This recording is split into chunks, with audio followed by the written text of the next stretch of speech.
أنتي تيا يسير يصوب. طه بن غزيل في مكانه يترقب، يريد أن يستلم أول كرة. طه بن غزيل والهدف الأول. الهدف الأول مارسيال، الهدف الأول لأنتي. 1 مقابل لا شيء. ضربات الترجيح.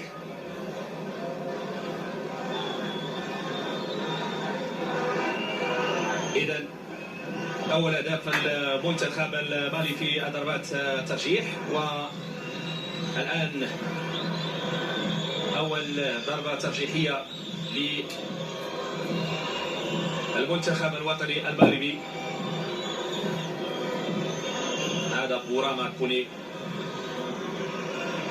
لكن هنالك عزيمة، هنالك عزيمة. محمد رضوان يستعد للتنفيذ. هدوء. نعم يتقدم، يصوب، والهدف الأول للمنتخب الوطني المغربي. هدف مهم، هدف مهم معنويا، يجعل الثقة موجودة عند العناصر الوطنية، يزيح هم ويزيح تفكير طويل. نعم الهدف الأول يأتي من جانب عناصر المنتخب الوطني المغربي على مستوى ضربات الترجيح. 1-1 الآن، 1-1 في ضربات الترجيح. والآن سنتابع الضربة الترجيحية الثانية للمنتخب، منتخب مالي، مع طه بن غزيل للتصدي إن شاء الله. لاحظوا حركية داخل المرمى، إمكانية للتصدي إن شاء الله. يلا طه، في الوقت اللي نشوفوا هنا تقدم، ثم يأتي الهدف. مشى الكرة، مشى الكرة. طه بن غزيل تعامل معها بشكل جيد، ولكن قليل من الحظ كان بإمكانه أن يزيحها. لاحظوا مشى الكرة ديالو بشكل جيد، عرف مصلحها. هدفان مقابل هدف واحد، هدفان مقابل هدف واحد. ضربة ترجيحية ثانية الآن لصالح المنتخب الوطني المغربي لأقل من 17 سنة في كأس الأمم الأفريقية في دور النصف النهائي. الأنظار تتجه لعبد الحميد معالي. عبد الحميد معالي يستعد، ينفذ، يضيع. حاول أن يضع المرمى، تعامل مع كورته بشكل هادئ، يحاول يلعبها في زاوية بعيدة. علي هدفان مقابل هدف واحد الآن. ضربة ترجيحية لم تسجل. إذا سنتابع ضربة ترجيحية ثالثة للمنتخب المالي. ضربة ترجيحية للمنتخب المالي. هذا سيكو كوني، سيكو كوني. طه بن غزيل، سيكو كوني. كرة تنفذ ويسجل هدف، الهدف الثالث للمنتخب المالي. 3 مقابل هدف واحد. بداية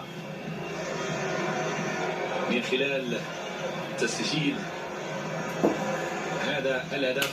شاهد هنا نفذت أرضية لعبت الجهة اليسرى.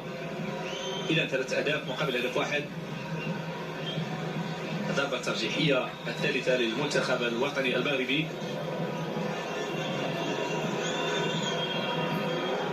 الإنزال للكرة. اسماعيل بختي، الملامح. نعم اسماعيل بختي يستعد للتنفيذ بهدوء. اسماعيل يتقدم والحارس يصد بهذه الكرة. ضربة ترجيحية أخرى تضيع لعناصر المنتخب الوطني المغربي لأقل من 17 سنة. بختي صوب كرته، حارس مرمى يتمكن من التصدي. بورما كوني. 3 أهداف مقابل هدف واحد. ضربة ترجيحية رابعة ستأتي الآن من جانب المنتخب المالي.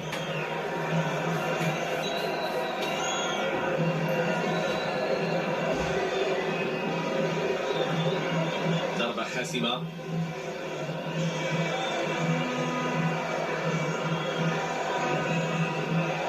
إذن ضربة ترجيحية رابعة. هل يتمكن طه بن غزيل من إيقاف هذه الكرة؟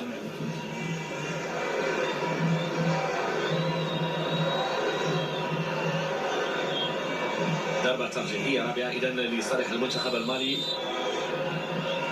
محاولة للتصدي من جانب طه بن غزيل. تنفيذ وتصدي ممتاز. تصدي ممتاز من طه بن غزيل.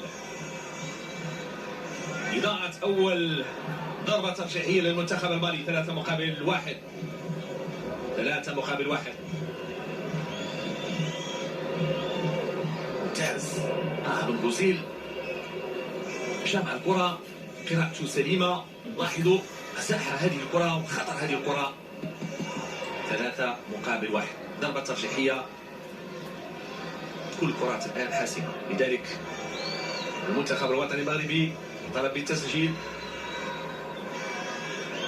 حموني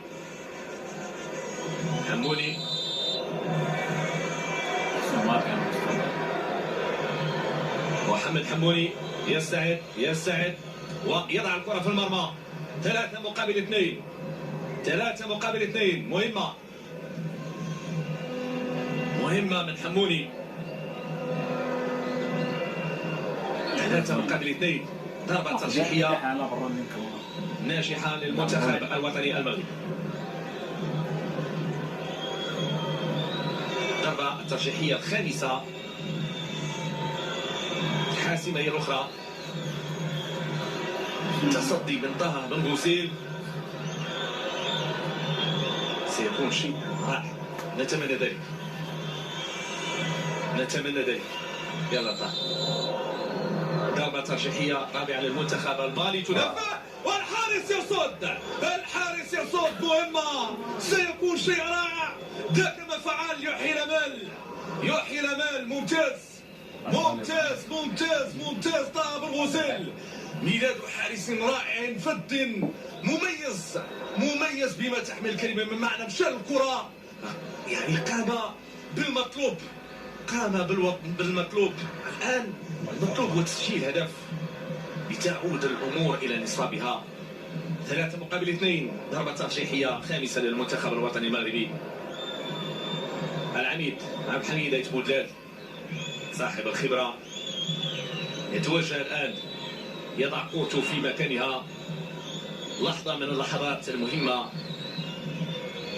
يلا يا عبد الحميد أيت بودلال، أريد في الشباك. أيت بودلال يضع في المرمى. نعود. لم تنتهي بعد. مشوار نهائي بإمكانه أن يتواصل. سننتهي من السلسلة الأولى وننتقل للسلسلة الثانية. لاحظوا كيف تعامل معها. وضع في المرمى 3-3 الآن. من الضربات الترجيحية من السلسلة الثانية. ما هذا السيناريو. معنويات مرتفعة الآن. يلا طه بن غزيل. مشوار لا زال مستمرا، لا زال متواصلا بآمال عريضة وبطموحات كبيرة، لأنه الآن نحن متكافئان. تصدي نصف خطوة نحو النهائي. نتمنى التصدي. أمالنا معقود على طه بن غزيل. يلا يا طه يا بن غزيل أمام هذه المحاولة وتسجل. يتقدم الآن المنتخب المالي بهدف واحد في انتظار كرة المنتخب الوطني المغربي. كل الكرات حاسمة الآن في هذه السلسلة. تابعونا تنفذ بهذه الشكل وبهذه الطريقة. على الأعصاب. ولو أنها منافسة في إطار تكويني، في إطار يعني صناعة جيل جديد، أكيد تنافسية وتباري وروح رياضية. الآن كرة مغربية، الآن كرة مغربية. محمد قطيبة يستعد، محمد قطيبة ينفذ، يضع الكرة في المرمى، يضع الكرة في المرمى. 1-1 في السلسلة الثانية، 1-1 في السلسلة الثانية. 4-4 في المجموع. لاحظوا كيف نفذت. المطلوب الآن هو أن نجعل المنتخب المالي يضيع كرة وأن نسجل هدف. هذا هو المطلوب، هذا هو السيناريو الأمثل، نتمنى ذلك. الآن الكفة متعادلة، الكفة متوازنة، الفريقان في صراع مستمر بضربات ترجيحية حاسمة. انتظار وترقب. طه بن غزيل، الهدوء، التركيز الكافي. سانوغو من مالي،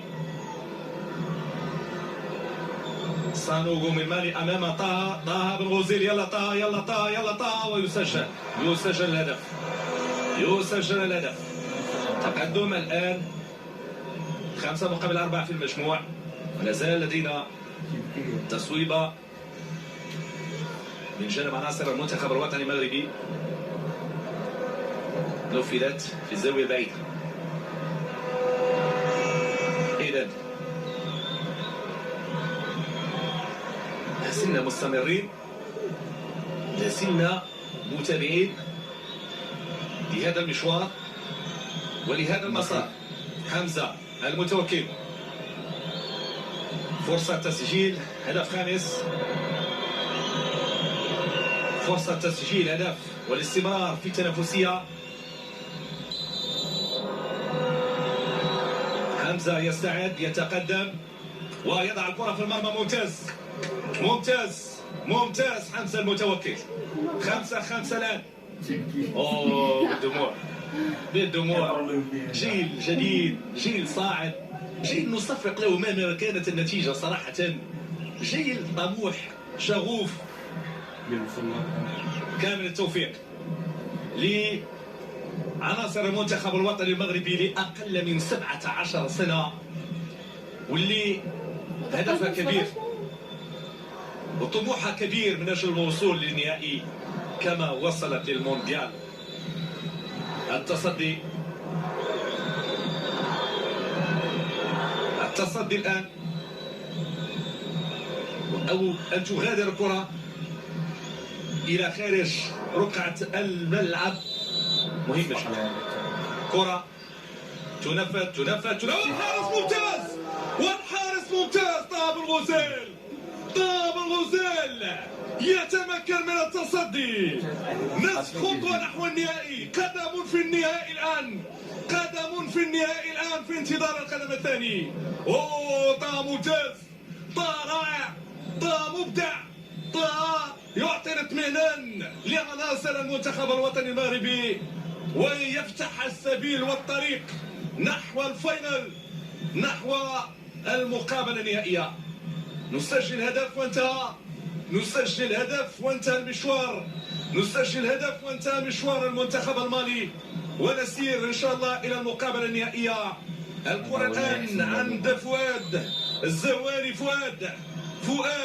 فؤاد كرة النهائي، جول والمرور للمنتخب الوطني المغربي. هنيئا للمنتخب الوطني المغربي لأقل من 17 سنة الوصول إلى المقابلة النهائية عن جدارة. يستحق هذا الجيل، يستحق هذا الجيل أن يسير إلى أبعد مدى لأن يصل إلى النهائي. نعم يستحقون، لم يصدقوا على أنهم مروا في الدموع من الجانب الآخر. مباراة لم تحسم إلا بضربات الترجيح، لكن بهذه الفرحة أكيد أننا سنكون قد حصلنا على دفعة معنوية رائعة وكبيرة وجيدة. حسمت بضربات الترجيح. المنتخب الوطني المغربي لا زال مواصلا للمشوار إلى النهائي، إلى الفاينل لملاقاة السنغال، لتكون المتعة مستمرة متواصلة في مشوار كرة القدم الوطنية المتألقة على الساحة الأفريقية. هنا في الجزائر المنتخب المغربي يصل إلى النهائي ويبحث أن يكون صاحب اللقب في صراع سيكون أكيد أنه مهم في مباراة بعد تجاوز خصم لم يكن بالسهل المنتخب المغربي. شكرا لكم مشاهدينا الكرام على حسن المعاينة والمتابعة. سعيد أكيد سعيد بهذا التألق. نلقاكم في قدم المواعيد الرياضية. محمد عدلي يحيي.